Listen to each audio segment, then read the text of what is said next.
একজন মিলিয়নার সাহাবী, কোটি কোটি টাকার ব্যবসা করতেন। আব্দুর রহমান ইবনে আওফ রাদিয়াল্লাহু তাআলা আনহু বউ ছাড়লেন, সংসার ছাড়লেন।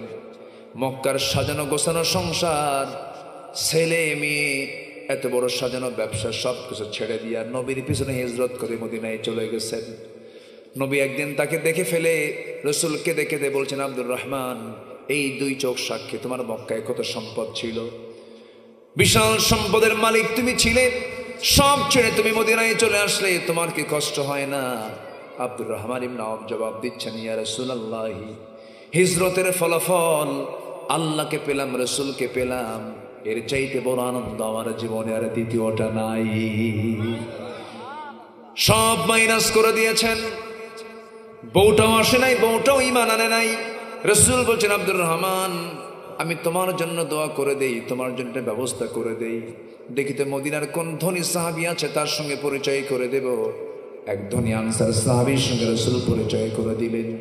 বললেন, ও আনসার সাহাবী, এদিকে আসো, আমার আব্দুর রহমান আমার খুব কাছের সাহাবী, খুব ধনী ছিল, ভালো ব্যবসায়ী ছিল, বউটা পর্যন্ত নাই, দেখো তো ওর জন্য কিছু করা যায় নাকি? আমার নবীর কথাকে বরকত মনে করে আনসার সাহাবী তাকে ঘোড়ার পিঠে উঠায়া নিলেন। মদিনার সবচাইতে বড় দুইটা বাগান দেখায় দিলেন। দুই বাগান দেখায় দিয়ে বলছেন, ভাই আব্দুর রহমান, আমি তোমাকে মদিনার সবচাইতে বড় দুইটা বাগান, খেজুর বাগান দেখায় দিলাম। যে বাগানটা তোমার পছন্দ হবে, সেই বাগানটা আমি এই মুহূর্তে তোমার নামে দলিল করে দেব। জোরে বলি সুবহানাল্লাহ। তোমার কোনটা পছন্দ বলো? সাইয়েদনা আব্দুর রহমান ইবনে আওফ চুপ মেরে থাকলেন। এরপরে আনসার সাহাবী বলছেন, ভাই রে, খেজুর বাগান শুধু দেব না, আল্লাহ পাক আমাকে দুটা স্ত্রী দান করেছেন, তোমার একটা স্ত্রীও নাই, তোমার তো যৌবন আছে, তোমার তো বউয়ের প্রয়োজন। আমার জানা মতে এই মদিনার কোনো মেয়ের বাবা তোমার সঙ্গে বিয়ে দেবে না। এই মুহূর্তে আমি আমার এক স্ত্রীকে তালাক দিয়ে দেব, আমার সেই বউটাকে তুমি তোমার বউ বানায় নিবা। একটু আসতে বলে সুবহানাল্লাহ, জোরে বলে সুবহানাল্লাহ। আব্দুর রহমান ইবনে আওফ এই কথাগুলো শুনে বললেন, ও আনসার সাহাবী, খেজুর বাগান আমার লাগবে না, তোমার বউ তালাক দেওয়া লাগবে না, আমাকে একটু ব্যবসা শিখায় দাও, ছোট্ট একটা ব্যবসা আমাকে পথ দেখায় দাও। ছোট্ট বাজারে একটা ব্যবসা তাকে দেখায় দেওয়া হলো। সেই ব্যবসায় বরকত হতে হতে কয়েক রতি সোনা কামাই হয়েছে। কয়েক রতি সোনাটা মোহরানার টাকা ধার্য করে মেয়ে দেখতে গেছেন, মেয়ে পছন্দ হয়েছে, বিয়ে করে তাকে বউ বানায় ঘরে নিয়ে আসছেন। আমার নবীজির দরবারে 4-5 দিন কোনো খবর নাই সেই সাহাবীর। জান্নাতের সুসংবাদ প্রাপ্ত সাহাবীর 4-5 দিন কোনো খবর নাই। রাসূল পেরেশান হচ্ছিলেন। হঠাৎ করে একদিন নবীর সামনে হাজির হয়ে গেলেন। রাসূল বলেন, আব্দুর রহমান, তোমার নতুন নতুন জামা দেখতেছি, তোমার গায়ে কেমন সুগন্ধ মনে হচ্ছে, চেহারার মধ্যে লাবণ্যতা দেখা যাচ্ছে, তুমি কিছু করছো নাকি?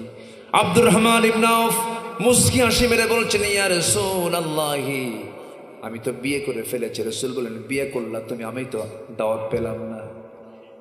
তুমি কোন দিন বিয়ে করলাম? এবার তিনি বলেন, হুজুর, মেয়ে দেখতে গিয়েছিলাম, পছন্দ হয়ে গেছে, বিয়েটা হয়ে গেছে।